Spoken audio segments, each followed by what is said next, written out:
Speaker N ഷംസീറിന്റെ myth വിവാദമാണ് കഴിഞ്ഞ വാരം കേരളം ഏറ്റവും കൂടുതൽ ചർച്ച ചെയ്തത്. ശാസ്ത്രാഭിമുഖ്യം വിദ്യാഭ്യാസ സ്ഥാപനങ്ങളിലൂടെ പാഠപുസ്തകങ്ങളിലൂടെ വളർത്തണം എന്ന ചിന്ത പറഞ്ഞു വെച്ചെടുത്ത് അത് ഹൈന്ദവ സഹോദരങ്ങളുടെ മതവികാരങ്ങളെ വ്രണപ്പെടുത്തുന്ന തരത്തിലേക്ക് ആ വ്യാഖ്യാനങ്ങൾ മാറി എന്ന നിലയിൽ ചർച്ചകൾ പോകുന്നത് കഴിഞ്ഞ വാരം കണ്ടു. NSS, BJP, കോൺഗ്രസ് ഉൾപ്പെടെ രാഷ്ട്രീയ പാർട്ടികൾ അതിനെതിരെ വലിയ പ്രതിഷേധങ്ങൾ ഒരുക്കുന്നത് നമ്മൾ കണ്ടു. എന്നാൽ ഈ പരാമർശങ്ങൾക്കിടയിലെല്ലാം ഒളിച്ചു കടത്തുന്ന ഒരു ചിന്തയുണ്ട്. എല്ലാ വിശ്വാസങ്ങളും മിത്താണ് എന്നും ശാസ്ത്രം മാത്രമാണ് സത്യം എന്തുമെന്നുമുള്ള വാദം കേരളം അങ്ങോളം ഇങ്ങോളം ചർച്ച ചെയ്യുകയാണ്. ഈ വിഷയത്തെ എങ്ങനെയാണ് ക്രൈസ്തവ സമൂഹം കാണേണ്ടത്? പൊതുസമൂഹം എങ്ങനെയാണ് കാണേണ്ടത്? വിശ്വാസത്തെ നെഞ്ചോട് ചേർത്ത് പിടിക്കുന്ന സമൂഹം എങ്ങനെയാണ് ഇത്തരം വിവാദങ്ങളെ കാണേണ്ടത്? അതിലെ നെല്ലും പതിരും എങ്ങനെയാണ് നമുക്ക് വിവേചിച്ചറിയാൻ സാധിക്കുന്നത്? ഈ വിഷയമാണ് ദ ഫയർ റൂമിൽ നമ്മൾ ചർച്ച ചെയ്യുന്നത്. എൻ്റെ കൂടെ ഉള്ളത് ശ്രീ ആന്റണി സച്ചിൻ, ഒപ്പം ശ്രീ ജോജി കോലഞ്ചേരി. എല്ലാവർക്കും ഈ ചർച്ചയിലേക്ക്, പ്രിയപ്പെട്ട പ്രേക്ഷകർക്കും സ്വാഗതം. ശ്രീ ആന്റണി സച്ചിൻ, നമ്മൾ കഴിഞ്ഞ ദിവസങ്ങളിൽ കേട്ട വലിയ ഒരു രാഷ്ട്രീയ വിവാദം എന്ന് പറയാവുന്ന ഒരു സംഭവമുണ്ട്. അതൊരു പ്രസംഗത്തിലുണ്ടായ ഒരു കോൺവെർസേഷനാണ്. അത് പ്ലാസ്റ്റിക് സർജറിയിലേക്ക് വരുന്നു, ഗണപതിയിലേക്ക് വരുന്നു. അതിൻ്റെ എന്താണെങ്കിലും അതിൻ്റെ എൻഡ് ഓഫ് ദി ഡേ എന്ന് പറയുന്നത് അത് കേരളം ഒരു ശബരിമലയ്ക്ക് ശേഷം ഒരു പക്ഷേ അത്രയ്ക്കധികം ആളിക്കത്തുന്ന ഒരു വിഷയത്തിലേക്ക് ആ പരാമർശങ്ങൾ പോയി എന്നാണ് നമ്മൾ കാണുക. ഒറ്റ വരിയിൽ നമ്മൾ ഈ വിവാദങ്ങളെ, ഇത് അനിവാര്യമായ വിവാദമാണോ, അല്ലെങ്കിൽ ഉത്തരവാദിത്തപ്പെട്ട ആളുകളുടെ സംഭാഷണങ്ങളിൽ ഉണ്ടാകേണ്ട ജാഗ്രത കുറവാണോ, എങ്ങനെയാണ് നമ്മൾ ഇതിനെ കാണേണ്ടത്? എനിക്ക് തോന്നുന്നു നമ്മളെ ക്രൈസ്തവർക്ക് ഇതിൻ്റെ അകത്ത് ഒരു പോസിറ്റീവായിട്ടുള്ള ചില കാര്യങ്ങൾ അതിൽ നിന്ന് എടുക്കാം എന്നാണ് ഞാൻ വിചാരിക്കുന്നത്. അതായത് ഇപ്പോൾ ഹൈന്ദവ ദൈവസങ്കല്പവുമായിട്ട് ബന്ധപ്പെട്ടാണ് അത് വന്നതെങ്കിലും ഇത് തന്നെ നമുക്ക് ക്രൈസ്തവ ദൈവസങ്കല്പവുമായിട്ട് ബന്ധപ്പെട്ടും ഈ ഒരു ആരോപണത്തെ നമുക്ക് ഒന്ന് ഫ്രെയിം ചെയ്ത് ചിന്തിച്ചാൽ, അതായത് ക്രിസ്തുവിൻ്റെ മനുഷ്യാവതാരം അതൊരു മിത്തല്ലേ? പ്രത്യേകിച്ച് നമുക്കറിയാം കന്യകാ ജനനം, അത് വേറെ ആരും അങ്ങനെ സംഭവിച്ചതായിട്ട് നമ്മുടെ അറിവിൽ ഇല്ല അല്ലേ? ക്രിസ്തുവിന് മാത്രമുള്ള ഒരു പ്രത്യേകതയായിട്ട് ക്രിസ്തു ഒരു കന്യകയിൽ ജനിച്ചു എന്നുള്ളത് അതൊരു മിത്താണ്. സ്വാഭാവികമായിട്ടും ഒരു സയൻസിനെ മാത്രം അടിസ്ഥാനപ്പെടുത്തി ചിന്തിച്ചു കഴിഞ്ഞാൽ സയന്റിഫിക് ആയിട്ട് അങ്ങനെ നടക്കാൻ സാധ്യതയില്ലല്ലോ. ആയതിനാൽ അതൊരു മിത്താണ്. ഒരു കഥയുണ്ടാക്കുകയും ആ കഥയിലൂടെ കുറെ ആളുകൾ ആരൊക്കെയോ ആ കഥ ഉണ്ടാക്കുകയും കുറെ ആളുകൾ ആ കഥ വിശ്വസിക്കുകയൊക്കെ ചെയ്തത്. ഒരുപക്ഷെ യേശു എന്ന് പറയുന്ന ഒരു വ്യക്തി അവിടെ ജനിച്ചിട്ടുണ്ട്, പക്ഷെ അദ്ദേഹത്തിന് എന്തോ ഒരു ദിവ്യമായ ഒരു കഴിവുണ്ടെന്ന് കാണിക്കാൻ വേണ്ടി ഒരു കന്യകാ ജനനം അങ്ങനെ ഉണ്ടാക്കിയെടുത്ത ഒരു കഥയായിട്ട് വരുന്നതായിട്ട് ആരോപിക്കാം. അല്ലെങ്കിൽ ക്രിസ്തു എന്ന് പറയുന്ന ഒരു വ്യക്തി തന്നെ ഒരു മിത്താണെന്നും അങ്ങനെ ഒരു കഥാപാത്രം ചില ആളുകളുടെ ഭാവനയിലൂടെ രൂപപ്പെട്ടതാണ്, അതൊരു കഥാപാത്രം മാത്രം ചരിത്രമല്ലെന്നുള്ള വ്യാഖ്യാനങ്ങളും വേണമെങ്കിൽ അങ്ങനെയും ആരോപിക്കാം. അങ്ങനെ ആരോപിക്കുന്ന നിരവധി ആളുകൾ അന്നും ഇന്നും ഒക്കെ ലോകത്ത്, അന്നല്ല ഈ കാലഘട്ടത്തിൽ വളരെ കൂടുതലായിട്ടുണ്ട്. ക്രിസ്തു ഒരു മിത്താണെന്ന്, യഥാർത്ഥത്തിൽ ചരിത്ര പുരുഷനല്ലെന്നും. അപ്പൊ ഇങ്ങനെ വരുമ്പോഴത്തേക്കും നമ്മുടെ മുന്നില് ഇത്തരം ചോദ്യങ്ങൾ വരുന്നുണ്ട്. അതായത് സയന്റിഫിക്കലി കന്യകാ ജനനത്തെ നമ്മൾ എങ്ങനെയാണ് കാണുന്നത്? അതോ വെറും ഒരു വിശ്വാസിയുടെ കണ്ണില് സയൻസിനെ അങ്ങോട്ട് മാറ്റി നിർത്തിയിട്ട് ഇതിനെ അങ്ങനെ കണ്ടാൽ മതിയോ? ഇത്തരം കുറെ ചോദ്യങ്ങൾ വരുന്നുണ്ട്. അപ്പോൾ പുതിയ നിയമത്തിലെ പല സംഭവങ്ങളെ നമ്മൾ അത്തരം ചോദ്യത്തിന്റെ മുൾമുനയിൽ കൊണ്ട് നിർത്തേണ്ടി വരും. ഇതാണ് ഈ സംഭവത്തെ നമ്മുടെ ഒരു ആംഗിളിലേക്ക് ഇതിനെ കാണേണ്ടതെന്നുള്ള. അങ്ങനെ വരുമ്പോഴത്തേക്കും ഇത്തരം ചോദ്യങ്ങൾ ഞാൻ പറയുന്നത് പാശ്ചാത്യ ലോകത്തൊക്കെ വളരെ കാര്യമായിട്ട് ചർച്ച ചെയ്യുന്ന ഒരു വിഷയങ്ങളാണ്. ഇപ്പൊ നമുക്ക് ഇതിനൊക്കെ ഉള്ളൊരു ഉത്തരം അത്യാവശ്യം ഇംഗ്ലീഷൊക്കെ ഫോളോ ചെയ്യുന്ന ഒരാളാണെങ്കിൽ യൂട്യൂബിൽ കയറി അടിച്ചു നോക്കിക്കഴിഞ്ഞാൽ ഒത്തിരി ഡിബേറ്റ്സ് നടക്കുന്നത് കാണാം ഇത്തരം വിഷയങ്ങളുമായിട്ട് ബന്ധപ്പെട്ട്.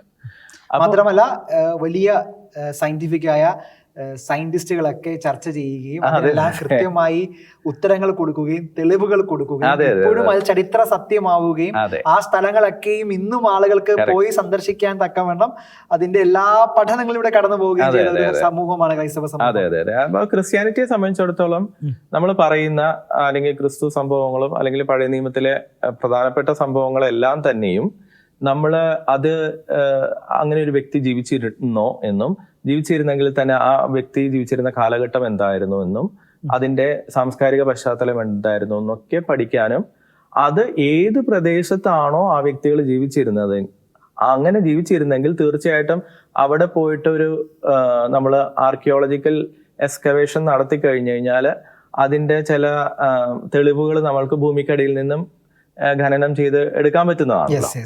ആയതിനാൽ തന്നെ കഴിഞ്ഞ എന്റെ അറിവ് ശരിയാണെങ്കിൽ ഏകദേശം 1850 കാലഘട്ടം മുതലേ വളരെ കാര്യമായിട്ട് ബിബ്ലിക്കൽ ആർക്കിയോളജി നടക്കുന്നുണ്ട് ഈ പറയുന്ന ഇസ്രായേൽ പ്രദേശങ്ങളിലും ഒക്കെ ആയിട്ട്. അപ്പൊ അതുകൊണ്ട് തന്നെ ഞാൻ പറയുന്നത്, എന്തുകൊണ്ട് നമ്മൾ അത്രത്തോളം ആളുകൾ ക്രൈസ്തവര് ബിബ്ലിക്കൽ ആർക്കിയോളജിയിലേക്ക് പ്രയത്നിക്കുന്നു, അതിനുവേണ്ടി റിസർച്ചുകൾ ചെയ്യുന്നു, പ്രത്യേകിച്ച് ഏറ്റവും പണം മുടക്കമുള്ള ഒരു മേഖലയാണ്. ഇത് മിത്താണെങ്കിൽ പിന്നെ എന്തിനു പോയി അവിടെ പോയി കുഴിച്ചു നോക്കണം, തെളിവ് അന്വേഷിക്കേണ്ട ആവശ്യമില്ല അല്ലേ? അപ്പൊ മിത്ത് അല്ല എന്ന ബോധ്യത്തിൽ നിന്നാണ് നമ്മൾ അവിടെ തെളിവുകൾ അന്വേഷിച്ചു പോകുന്നത്. മാത്രമല്ല എല്ലാ സംവിധാനങ്ങളിലും കൃത്യമായി ആ തെളിവുകൾ അവതരിപ്പിക്കപ്പെടുകയും ഡോക്യുമെന്റ് ചെയ്യുകയും ഇപ്പോഴും നമുക്കത് കൃത്യമായി നിരവധി തെളിവുകൾ എല്ലാ ചിഹ്നങ്ങളും നമുക്ക് ഓൾറെഡി തെളിവുകൾ നമുക്ക് ലഭിച്ചിട്ടുള്ളത് കൊണ്ട് നമുക്ക് ഈ പറയുന്ന ബൈബിളിൽ പറയുന്ന പ്രധാനപ്പെട്ട പല സംഭവങ്ങളുടെയും അല്ലെങ്കിൽ വ്യക്തികളുടെയും അതത് സ്ഥലങ്ങളിൽ നിന്നും നമുക്ക് അതിന്റെ തെളിവുകളൊക്കെ ഖനനം ചെയ്യപ്പെട്ട് ലഭിച്ചിട്ടുണ്ട്. തീർച്ചയായും തിരിച്ചു വരാം. ജോജി, ഇവിടെ നമ്മൾ കാണുന്ന ഒരു ആരോപണം, എനിക്ക് തോന്നുന്നു നമ്മുടെ നേതാക്കന്മാർക്ക് പക്വത നഷ്ടപ്പെടുന്നുണ്ടോ എന്ന ചോദ്യമാണ് ഈ കഴിഞ്ഞ ദിവസങ്ങളിൽ നമ്മൾ ഏറ്റവും കൂടുതൽ കേട്ടത്. ഷംസീർ കേരളത്തിലെ ഏറ്റവും അറിയപ്പെടുന്ന ഒരു രാഷ്ട്രീയ നേതാവാണ് അടിസ്ഥാനപരമായിട്ട്. എന്നാൽ അദ്ദേഹം വളരെ പക്വതയോടെ സംസാരിക്കുന്ന ഒരു നേതാവാണ്. ഇപ്പോൾ നിലവിൽ അദ്ദേഹം ഒരു സ്പീക്കറാണ്, എന്തുമായിക്കോട്ടെ.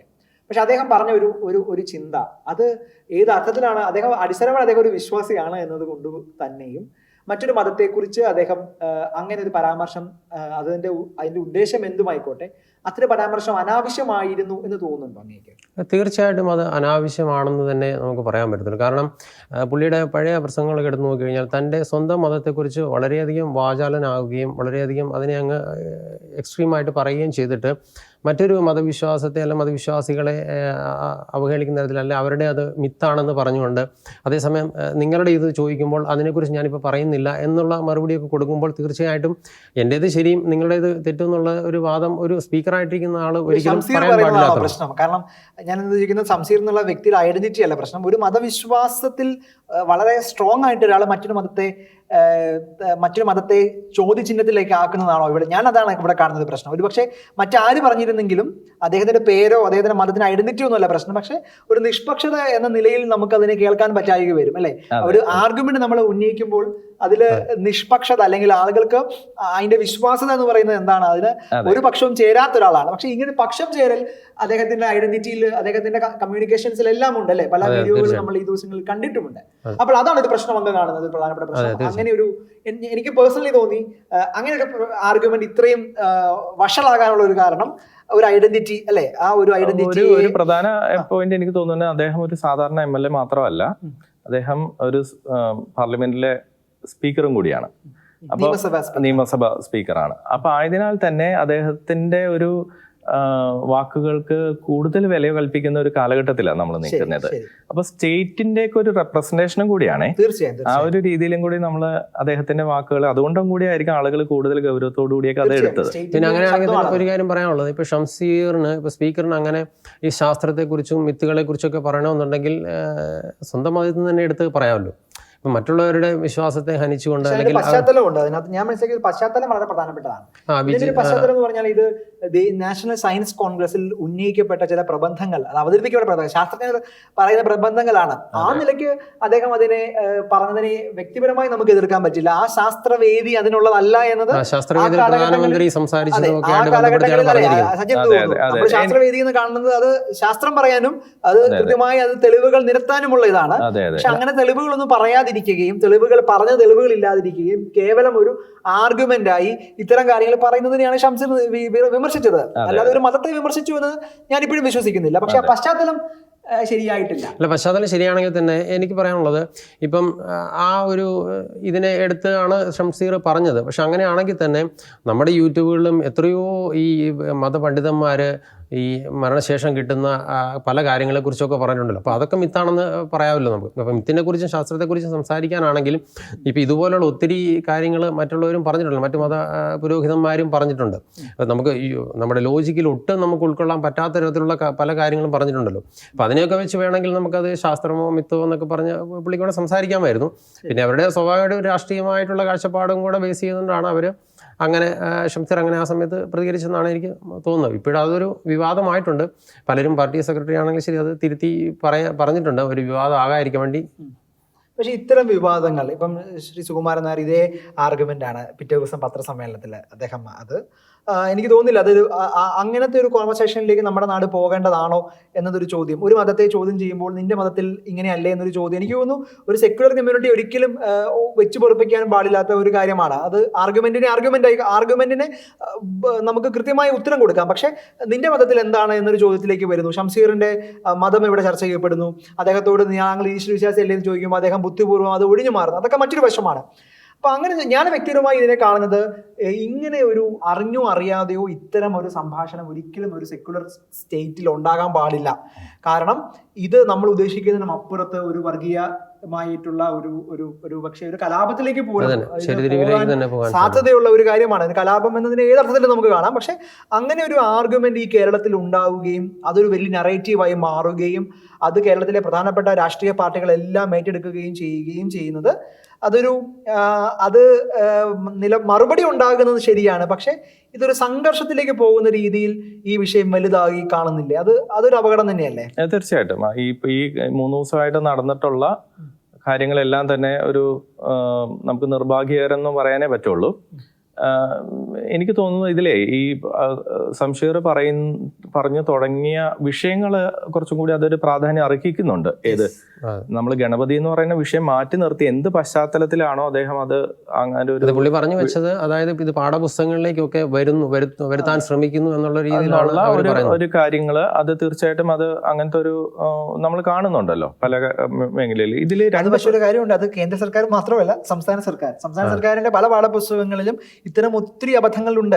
അത് കഴിഞ്ഞ ഒരു കുറച്ച് വർഷങ്ങളായിട്ട് പ്രത്യേകിച്ച് ചില പ്രത്യേക ആളുകളെ പ്രീതിപ്പെടുത്താൻ വേണ്ടി ചരിത്രങ്ങൾ ഇവിടെ റീഡിവൈൻഡ് ചെയ്യപ്പെടുന്നുണ്ട്. ഇപ്പൊ ചാവറയച്ചൻ ഇല്ല ചരിത്ര പുസ്തകമാണ് നമ്മുടെ ടെക്സ്റ്റ് ബുക്കുകളിൽ നമ്മുടെ കുട്ടികൾ പഠിക്കുന്നത്. അതായത് ചാവറയച്ചന്റെ ഒക്കെ ജനനത്തിന് ശേഷം പതിറ്റാണ്ടുകൾ കഴിഞ്ഞ ശേഷം ജനിച്ച ആളുകൾ ഇന്ന് കേരളത്തിന്റെ വലിയ സാമൂഹ്യ പരിഷ്കർത്താക്കളായി അവർ തീർച്ചയായിട്ടും അവർക്ക് കോൺട്രിബ്യൂഷൻ ഉണ്ട്. പക്ഷെ നമ്മുടെ സംഭാവനകളൊക്കെ നമ്മുടെ പുസ്തകങ്ങളിൽ നിന്ന് ഇല്ലാതാവുകയാണ്.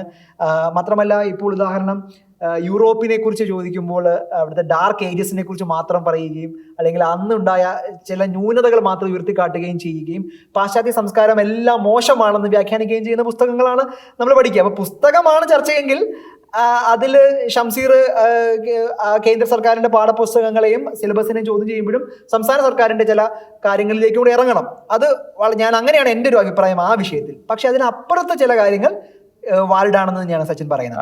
അതായത് ഇതാണ് നമ്മള് ശാസ്ത്ര സംബന്ധമായിട്ടുള്ള ഒരു സയന്റിസ്റ്റ്മാരുടെ ഒരു കൂട്ടായ്മ രൂപപ്പെടുകയും ഇന്ത്യയുടെ അടുത്ത കാലഘട്ടത്തിലേക്കുള്ള ശാസ്ത്ര വളർച്ചയെക്കുറിച്ചൊക്കെ ചർച്ച ചെയ്യാൻ വരുന്ന സ്ഥലത്ത് മതഗ്രന്ഥത്തിൽ ഇന്നത് പറഞ്ഞിട്ടുണ്ടെന്നൊക്കെ പറഞ്ഞുള്ള വ്യാഖ്യാനങ്ങൾ. ഇതിൽ പ്രശ്നം എന്നാന്ന് വെച്ചാൽ നമ്മുടെ മതഗ്രന്ഥത്തില് ഇപ്പോൾ ഒരു എക്സാമ്പിൾ പറഞ്ഞു കഴിഞ്ഞാൽ ഇപ്പോൾ പുതിയതായിട്ട് കണ്ടുപിടിക്കപ്പെട്ട ഒരു ശാസ്ത്രം അല്ലെങ്കിൽ നമ്മൾ മനസ്സിലാക്കിയെടുത്ത ഒരു ശാസ്ത്രം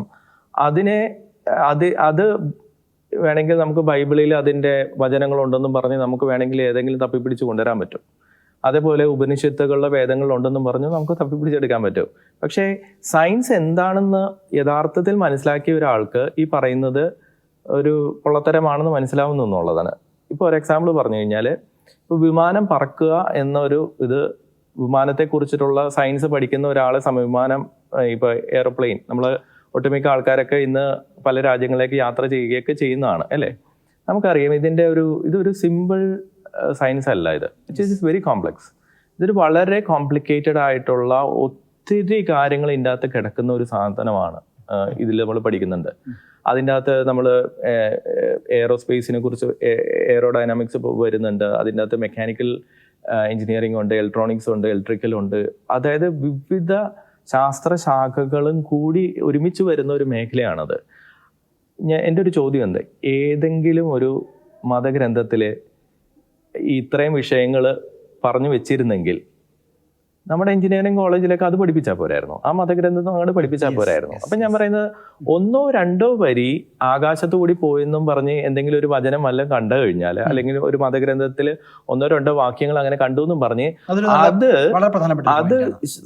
അത് എയറോഡൈനാമിക്സിനെ കുറിച്ചാണ് അത് പറഞ്ഞെന്ന് പറയുന്നത് ശുദ്ധ അസംബന്ധം. കാരണം എയറോഡൈനാമിക്സ് പഠിച്ചിട്ടുള്ള ഒരാൾക്ക് അറിയാം ഇത് എത്ര ടഫായിട്ടുള്ളതും നമുക്ക് എത്ര വർഷം എടുത്താലാണ് ഇതൊന്നും പഠിക്കാൻ പറ്റുള്ളൂ. ആപ്ലിക്കേഷൻ വേറെ കാര്യം, അപ്ലൈ ചെയ്യുന്നതെന്നുള്ളത്. അപ്പോൾ ഇതെല്ലാം 1 or 2 വരിയിൽ എയറോഡൈനാമിക്സിനെ എയറോസ്പേസിനെ കുറിച്ച് പറഞ്ഞു എന്ന് പറഞ്ഞാൽ ശുദ്ധ അസംബന്ധമാണ്. അതിപ്പോ ഏത് മതഗ്രന്ഥത്തിൽ പറഞ്ഞു എന്ന് ആരെങ്കിലും വാദിച്ചാൽ പോലും അത് ശുദ്ധ അസംബന്ധമാണ്. അപ്പോൾ ഒരു വശം ഞാൻ പറയുന്നത് സയൻസ് ഉണ്ടെന്ന് പറയുന്നത് സയൻസ് എന്താണെന്ന് അറിയാൻ പാടില്ലാത്ത ആളുകളാണ് അങ്ങനെ പറയുന്നത്. രണ്ടാമത്തെ വശം എന്ന് പറയുന്നത് ചരിത്രത്തിലെ ഏതെങ്കിലും ഇപ്പം മഹർഷിമാർ ഇപ്പം പ്ലാസ്റ്റിക് സർജറി പോലത്തെ ഉള്ള കാര്യങ്ങൾ ചെയ്തിട്ടുണ്ടോ എന്നുള്ള കാര്യങ്ങൾ അതുമായി ബന്ധപ്പെട്ട് നോക്കുകയാണെങ്കിൽ തീർച്ചയായിട്ടും അങ്ങനെയുള്ള ഗ്രന്ഥങ്ങൾ എനിക്ക് തോന്നുന്നു ശുശ്രുത മഹർഷിയുമായിട്ട് ബന്ധപ്പെട്ട് 500 BC ആണെന്ന് തോന്നുന്നു. അങ്ങനെയുള്ള കുറേ ഡോക്യുമെന്റ്സും ഡീറ്റെയിൽസും അത് കിട്ടിയിട്ടുണ്ടെന്നുള്ളൊരു സത്യമാണ്. അപ്പോൾ അങ്ങനെ ഇപ്പം എനിക്ക് തോന്നുന്നു അതൊരു മൂക്ക് മുറിച്ച് മാറ്റപ്പെട്ട് അത് മൂക്ക് മുറിച്ച് വെക്കുകയും അങ്ങനെയൊക്കെ ചെയ്ത എന്തൊരു കാര്യമാണ് അതിൻ്റെ അകത്ത് പരാമർശിച്ചിരിക്കുന്നത്. പക്ഷെ എനിക്കറിയത്തില്ല ഇന്ന് ഏതെങ്കിലും ആയുർവേദ ഡോക്ടർമാര് അങ്ങനെ ആ ഒരു പച്ചമരുന്നോ ആ മെത്തേഡ് ഉപയോഗിച്ച് ഇന്ന് പ്ലാസ്റ്റിക് സർജറി അങ്ങനെ ചെയ്യുന്നതായിട്ട് എൻ്റെ അറിവിലില്ല. ഇനി ഏതെങ്കിലും സ്ഥലത്ത് നടക്കുന്നുണ്ടോയെന്നും എനിക്കറിയത്തില്ല. എന്നിരുന്നാലും അങ്ങനെ ചെയ്തിരുന്നു എന്നുള്ളത് തെളിയിക്കപ്പെട്ടിട്ടുണ്ട്, ശാസ്ത്രജ്ഞന്മാരെ അംഗീകരിച്ചിട്ടുണ്ടെങ്കിൽ, ചരിത്രകാരന്മാർ അത് വളരെ കാര്യമായിട്ട് പഠിച്ച് അംഗീകരിച്ചിട്ടുണ്ടെങ്കിൽ അത് വലിയ നേട്ടമായിട്ട് തന്നെ അത് മിത്തല്ല. കാരണം അതിന്റെ ഡോക്യുമെന്റ്സ് ഉണ്ടല്ലോ. അങ്ങനെയാണെങ്കിൽ ഞാൻ ഉദ്ദേശിച്ചത് ഇതാണ്, ചരിത്രപരമായിട്ട് ഇന്ത്യയിലെ പഴയ ആളുകള് പുരാതനമായിട്ടുള്ള ശാസ്ത്രജ്ഞന്മാര് പല കാര്യങ്ങളും കണ്ടുപിടിച്ചിട്ടുണ്ട്. അത് നല്ല കാര്യമാണ്. നമ്മൾ അന്ന് നമ്മുടെ ഈ ഭാരതം അത്രത്തോളം ഒരു ഡെവലപ്മെന്റ് ഒക്കെ നടത്തി എന്നുള്ളത് അത് അത് നമ്മൾ പറയേണ്ട ഒരു കാര്യം തന്നെയാണ്. പക്ഷേ അത് മതഗ്രന്ഥത്തിൽ നിന്നാണ് അവർക്ക് ഈ ഐഡിയ കിട്ടിയെന്ന് പറഞ്ഞു കഴിഞ്ഞാൽ അതിനോട് എനിക്ക് യോജിക്കാൻ പറ്റത്തില്ല. കാരണം പ്ലാസ്റ്റിക് സർജറി ആയിക്കൊള്ളട്ടെ, ഇതെല്ലാം വളരെ കോംപ്ലക്സ് ആയിട്ടുള്ള ഒരു സംഭവമാണ്. അതൊരു 1-2 കാര്യങ്ങൾ മതഗ്രന്ഥത്തിൽ നിന്ന്, എനിക്കറിയില്ല ഏത് മതഗ്രന്ഥത്തിലാണ് അത്രത്തോളം ഡീറ്റെയിൽഡ് ആയിട്ട് ഇത്രത്തോളം ശാസ്ത്രവിദ്യ വെച്ചിരിക്കുക. അങ്ങനെ ഒരു മതഗ്രന്ഥം ഞാൻ കണ്ടിട്ടില്ല. ശരി, അപ്പോൾ അതൊരു പ്രധാനപ്പെട്ട ഒരു കാര്യമല്ല.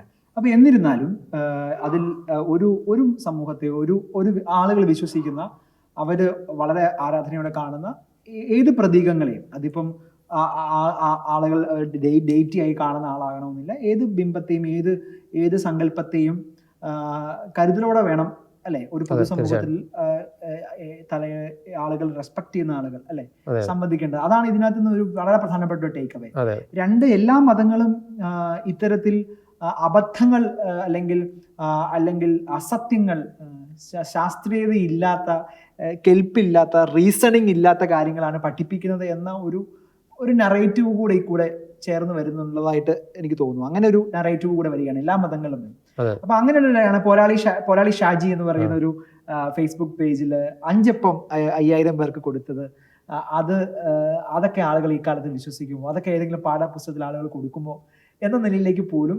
അപ്പൊ ഉള്ളിന്റെ ഉള്ളിൽ ഇത്തരത്തിലുള്ള മറ്റു മതങ്ങളുടെ വിദ്വേഷം ഈ കൂട്ടരുടെ എല്ലാം രക്തത്തിൽ അലിഞ്ഞു ചേർന്നിട്ടുണ്ട് എന്ന് അത് ഔദ്യോഗികമായി പറയുന്നില്ല എങ്കിലും എല്ലാ മതങ്ങളെയും നിരാകരിച്ചുകൊണ്ട് തങ്ങൾ വിശ്വസിക്കുന്ന പ്രത്യയശാസ്ത്രം മാത്രമാണ് സത്യമെന്നും അതിൽ മാത്രമാണ് ലോകത്തിന്റെ എല്ലാ പ്രശ്നങ്ങൾക്കും ഉത്തരമുള്ളത് എന്ന അബദ്ധധാരണ, ആ അബദ്ധത്തെ വലിയ സംഭവമായി ഉയർത്തിക്കാട്ടുന്ന ആളുകളാണ് ഇത്തരം ആശയങ്ങൾ ഈ നാട്ടിൽ പ്രചരിപ്പിക്കുകയും അതിനാണ് സോഷ്യൽ മീഡിയയിലൂടെ മറ്റുമൊക്കെ വലിയ സ്വാധീനം കൊടുക്കുകയും ചെയ്യുന്നത്.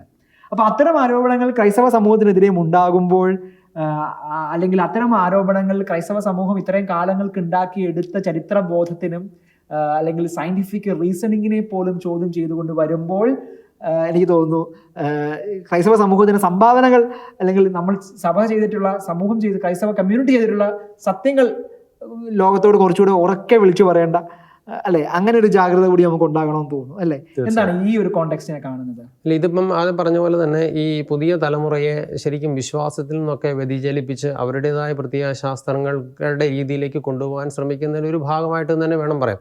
കാരണം നമ്മൾ എല്ലാത്തിനും ചിന്തിക്കുമ്പോൾ വിശ്വാസം എന്ന് പറയുന്നത് ഇപ്പം ക്രിസ്ത്യാനിറ്റീനെ സംബന്ധിച്ച് കഴിഞ്ഞു കഴിഞ്ഞാൽ ഈ യേശു എന്ന് പറയുന്ന ദൈവപുത്രൻ മനുഷ്യനായിട്ട് അവതരിച്ച് ഈ ലോകത്ത് ജീവിച്ച് മരിച്ച് ഒരു വ്യക്തിയാണ്. അപ്പോൾ ആ സമയത്ത് സംഭവിച്ച കാര്യങ്ങൾ, അല്ലെങ്കിൽ അപ്പം വർദ്ധിപ്പിച്ചു എന്ന് പറയുന്നതും, അല്ലെങ്കിൽ ഒരു രോഗിയെ സുഖപ്പെടുത്തി എന്നൊക്കെ പറയുന്നതും ആ കാലത്ത് സംഭവിച്ചതിനാണ്. അത് കണ്ട ആളുകളുമുണ്ട്. അത് തന്നെ ഇന്നത്തെ കാലത്തും നടക്കുന്നുമുണ്ട്. അത് നമുക്ക് എല്ലാത്തിലും നമുക്ക് ശാസ്ത്രമായിട്ട് നമ്മൾ പോയി കഴിഞ്ഞാൽ ഉത്തരം കിട്ടത്തില്ല. പക്ഷേ ഇന്നത്തെ കാലത്ത് നിരവധി അന്ന് സംഭവിച്ച അതേ അത്ഭുതങ്ങൾ തന്നെ ഇന്നത്തെ കാലത്ത് നടക്കുന്നുണ്ട്.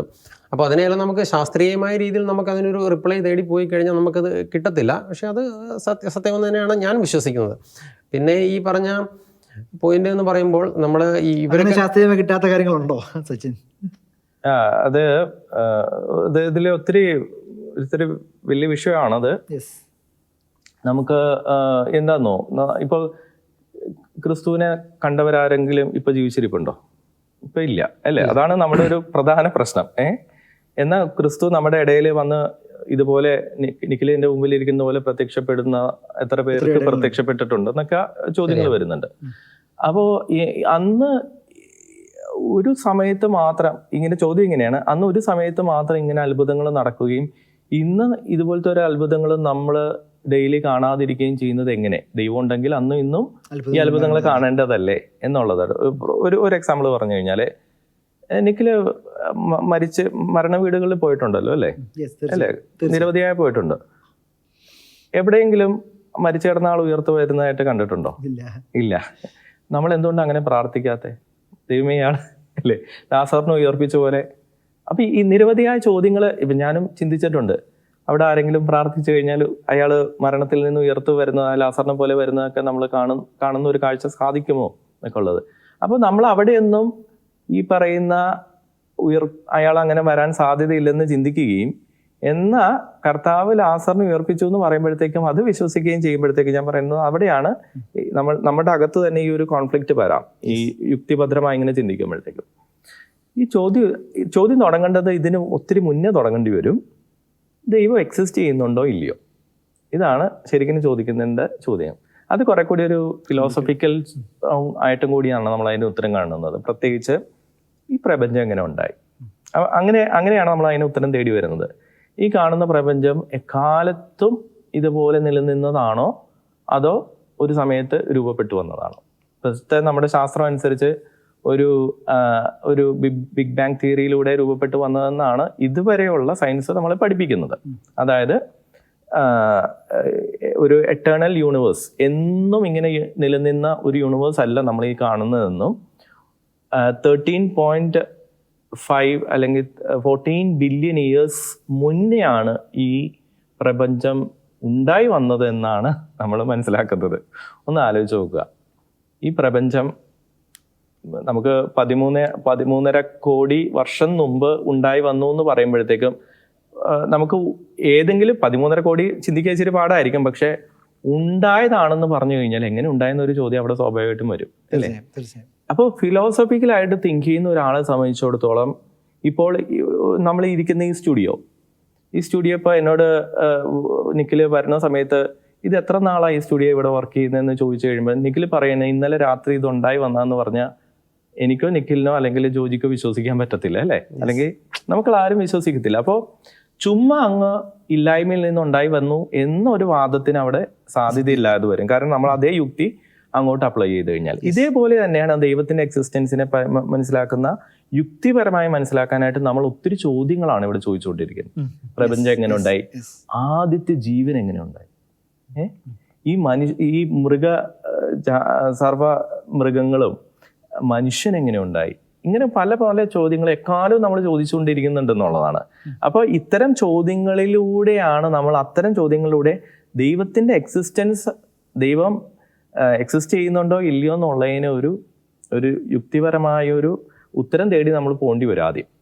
എന്നിട്ടായിരിക്കാം കുറെ കൂടി ബൈബിളിലേക്ക് ഇത്രയും ശാസ്ത്രത്തിന്റെ ഇതിനേക്കാളും വലിയ സങ്കേതങ്ങളെയും ചോദ്യങ്ങളെയും എല്ലാം അതിജീവിക്കുകയും ആ ചോദ്യങ്ങൾക്കെല്ലാം ശാസ്ത്ര സമൂഹത്തിന് മുമ്പിൽ കൃത്യമായ ഉത്തരങ്ങൾ കൊടുക്കുകയും ശാസ്ത്രജ്ഞരായിട്ടിരുന്ന ആളുകൾ പോലും പിന്നെ വിശ്വാസം സ്വീകരിച്ച് ശുശ്രൂഷകരായി മാറുകയും വിശുദ്ധരായി മാറുകയും വൈദികരായി മാറുകയും ശുശ്രൂഷ ചെയ്യുകയും ഒക്കെ ചെയ്യുന്ന അത്രയും ചരിത്രവും അതിന്റെ ശാസ്ത്രീയതയും മുന്നോട്ട് വെക്കുന്ന ഒരു സമൂഹത്തിന്റെ പ്രതിനിധികളായിരുന്നു തന്നെയാണ് ഈ സംസാരം മുന്നോട്ട് പോകുന്നത്. അപ്പൊ പറഞ്ഞു വന്നതിന്റെ പശ്ചാത്തലത്തിലേക്ക് തിരിച്ചു വരാം.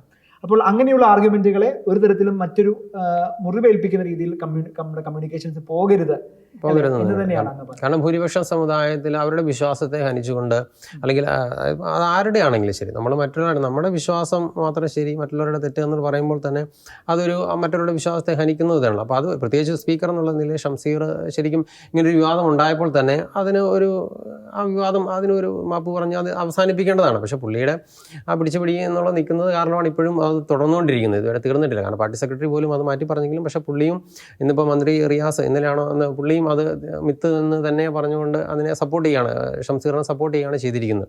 അപ്പോൾ അത് വിവാദം തുടർന്നുകൊണ്ടിരിക്കുന്നു എന്ന് തന്നെയാണ്. അത് അവസാനിപ്പിക്കുക എന്നത് നല്ലതാണ്. കാരണം ഈ ആദ്യം പറഞ്ഞ പോലെ തന്നെ ഈ നമ്മുടെ ഈ സമൂഹത്തിൽ, കേരള സമൂഹത്തിൽ വെറുതെ ഒരു വെറുപ്പിൻ്റെ ദ്വേഷത്തിൻ്റെയും അല്ലെങ്കിൽ വിത്ത് പാകാമെന്നല്ലാതെ അതുകൊണ്ട് ഒരു നേട്ടവും ഉണ്ടാകുന്നില്ല. അങ്ങനെയെങ്കിൽ പൊതുവെ നമ്മൾ സോഷ്യൽ മീഡിയയിലും അല്ലാതെ കേൾക്കുന്ന ഒരു പ്രധാനപ്പെട്ട ചോദ്യം ഇതാണ്. അത് ഏത് മതത്തെയും കുറിച്ച് പറയാം, കത്തോലിക്ക സഭയ്ക്കെതിരെയും പറയാറുണ്ട്. സഭ ശാസ്ത്രത്തിനെതിരാണ്, അല്ലെങ്കിൽ നമ്മൾ ക്രിസ്ത്യൻ കമ്മ്യൂണിറ്റി സയൻസിനെതിരാണ്. ഇപ്പോൾ ഗലീലിയോ ഉൾപ്പെടെയുള്ള എക്സാമ്പിളിലേക്കാണ് അത് വരിക. അതവിടെ നിൽക്കട്ടെ.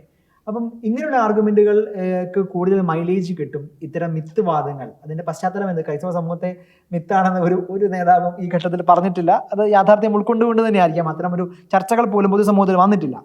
എന്നിരുന്നാലും ഇത്തരം വാദങ്ങൾ ഉയർന്നു വരാനുള്ള ഒരു സാധ്യത കൂടി നമ്മുടെ മുമ്പിലുണ്ട് ഈ ഘട്ടത്തിൽ. അത്തരം വാദങ്ങളോട് എന്താണ് മറുപടി പറയുക? ഇല്ല, ശരിക്കും നമ്മൾ മുൻപ് സംസാരിച്ചപ്പോൾ പറഞ്ഞതുപോലെ ഇത് ശരിക്കും ക്രിസ്ത്യാനിറ്റിക്ക് ഒരു നല്ലത് തന്നെയാണ് ഈ തുടക്കം വിവാദങ്ങൾ. കാരണം ഈ കൂടുതൽ കാര്യങ്ങൾ അറിയാനും നമ്മുടെ ചോദ്യങ്ങൾ ഉയർന്നു വരുമ്പോൾ അതിനെക്കുറിച്ച് അന്വേഷിക്കാനും കണ്ടെത്താനും അപ്പോൾ അത് സത്യമാണ് എന്ന് തിരിച്ചറിയാനൊക്കെ ഉള്ള ഒരു വേദി കൂടിയാണ് ഇതെന്നാണ് എനിക്ക് പറയാനുള്ളത്. കേരളത്തിൻ്റെ പൊതുസമൂഹത്തിൽ സയൻസിലേക്ക് വരാൻ വേണ്ടി ക്രിസ്ത്യൻ മിഷണറിമാരുടെ പങ്കാളിത്തം വലുതാണ്. ഇപ്പം രാജ്യസമാചാരം കേരളത്തിലെ ഏറ്റവും ആദ്യത്തെ പത്രമാണ് അല്ലേ? കേരളത്തിലെ ഏറ്റവും ആദ്യത്തെ പത്രം. ആ പത്രത്തിലൂടെ ശരിക്കും അവിടെ മതം പ്രചരിപ്പിക്കുകയല്ലായിരുന്നു, ശാസ്ത്രബോധമുള്ള ഒരു സമൂഹത്തെ നിർമ്മിക്കാനുള്ള ചിന്തകൾ ആ കാലഘട്ടങ്ങളിൽ ഇറങ്ങിയ മിഷണറിമാരുടെ ചരിത്രം നോക്കുമ്പോൾ മനസ്സിലാക്കാൻ സാധിക്കും. കത്തോലിക്ക സഭയിലേക്ക് വരികയാണെങ്കിൽ എനിക്ക് സച്ചിൻ അതിനെക്കുറിച്ച് കൂടുതൽ പറയാൻ പറ്റും. ധാരാളം വിശുദ്ധർ ചർച്ചിൻ്റെ സയൻസിന് ഉള്ളിൽ സ്വീകരിക്കുകയും എന്നാൽ ഒത്തിരി സമൂഹത്തിന് അത്ഭുതപ്പെടുത്തുന്ന നേട്ടങ്ങൾ കണ്ടുപിടിക്കുകയും ചെയ്ത ശാസ്ത്രജ്ഞർ വിശുദ്ധരായിട്ടുണ്ട്. മാത്രമല്ല നമ്മൾ സഭ ഒരിക്കലും സയൻസിനെതിരായിരുന്നില്ല. ശാസ്ത്രശാസ്ത്രങ്ങളെ ആ നിലയ്ക്ക് ഉൾക്കൊള്ളുകയും എനിക്കൊന്ന് വത്തിക്കാൻ എന്താണുള്ളത്, വത്തിക്കാൻ ഒബ്സർവേറ്ററി ഉള്ള ഒരു സഭയാണ് നമ്മുടെ മുമ്പിലുള്ളത്. അപ്പം ഇങ്ങനെയുള്ള വാദത്തിന് എന്താണ് അങ്ങയുടെ മറുപടി? നമ്മുടെ ഈ മേഖലയിലെ കോൺട്രിബ്യൂഷനെ മുന്നിൽ നിർത്തിക്കൊണ്ട് എന്താണ് മറുപടി? കേരള സമൂഹത്തിലെ നമ്മൾ നോക്കുമ്പോഴത്തേക്കും നേരത്തെ പത്രം പറഞ്ഞ പോലെ ഏറ്റവും ആദ്യത്തെ സയൻസ് ബുക്ക് ഏതാന്ന് ചോദിച്ചു കഴിഞ്ഞാൽ എൻ്റെ അറിവ് ശരിയാണെങ്കിൽ അത് പ്രകൃതി ശാസ്ത്രം എന്നും പറയുന്ന ഒരു പുസ്തകമാണ്. അതിൻ്റെ കുറച്ച് ഞാൻ വായിച്ചു നോക്കിയിട്ടുണ്ട് അത് എഴുതിയിരിക്കുന്നത്. അത് കൃത്യം കാലഘട്ടം ഓർക്കുന്നില്ല, 1800 ഏതോ വർഷമാണ് അത് രചിക്കപ്പെട്ടതെന്ന് ഞാൻ മനസ്സിലാക്കുന്നു. ഒരു പ്രൊട്ടസ്റ്റന്റ് മിഷണറിയുടെ ഒരു സംഭാവനയാണ്. അതായത് ഇപ്പോൾ അടിസ്ഥാനപരമായ ചില ഫിസിക്സിനെ കുറിച്ചും കെമിസ്ട്രീനെ കുറിച്ചിട്ടുള്ള കാര്യങ്ങളാണ് മലയാളത്തിൽ അത് വന്നിരിക്കുന്നത്. അതുവരെ മലയാളത്തിൽ അങ്ങനെ ഒരു ഗ്രന്ഥം ഈ കേരളക്കാരെ കണ്ടിട്ടില്ല. അപ്പോൾ ഞാൻ ഇതിൽ നിന്നും നമ്മൾ എന്താ മനസ്സിലാക്കുന്നത്? ക്രൈസ്തവ മിഷണറിമാരായിരുന്ന ആളുകളുടെ ഒരു സംഭാവന, അല്ലെങ്കിൽ ക്രൈസ്തവ മിഷണറി ആയിരുന്ന ഒരാളുടെ സംഭാവനയാണ് ഈ പ്രകൃതി ശാസ്ത്രം എന്ന് പറഞ്ഞ ഈ ഗ്രന്ഥം. അപ്പോൾ ഓർക്കേണ്ടത്, ആദ്യമായിട്ട് കേരളത്തിലെ ശാസ്ത്രത്തെക്കുറിച്ച് എഴുതിയ മലയാളത്തിൽ എഴുതപ്പെട്ട ഒരു ഗ്രന്ഥം അതാണ്. ഇനി വേണമെങ്കിൽ കുറച്ചും കൂടി മുന്നേ പറയാം. അതിനെ വേണമെങ്കിൽ നമുക്ക് ഹോർത്തൂസ് മലബാറിക്കസ് എന്ന് പറയുന്നത് ബോട്ടണി സംബന്ധമായിട്ടുള്ള ചെടികളെ സംബന്ധിച്ചിട്ടുള്ള ഒരു ഗ്രന്ഥം. അതിപ്പോൾ വാൻ റീഡിന്റെ കോൺട്രിബ്യൂഷൻ, വാൻ റീഡ് എന്ന് പറയുന്നത്. അതിൽ തന്നെ 2 വ്യക്തികളുണ്ട്. മത്തേവൂസ് പാതിരി എന്ന് പറയുന്നത് മാത്യു ഓഫ് സെയിന്റ് ജോസഫ്. അദ്ദേഹമാണ് 1600കളിൽ ഇവിടെ വന്ന് വാൻ റീഡുമായിട്ട് ഇങ്ങനെ ഒരു പുസ്തക രചനയുമായിട്ട് ബന്ധപ്പെട്ട് ഇദ്ദേഹമാണ് തുടങ്ങാനായിട്ടൊരു കാരണം ഉണ്ടായത്. പിന്നീട് വാൻ റീഡിന്റെ നേതൃത്വത്തിലാണ് ആ ഗ്രന്ഥത്തിന്റെ വർക്കുകളൊക്കെ നടക്കുന്നത്.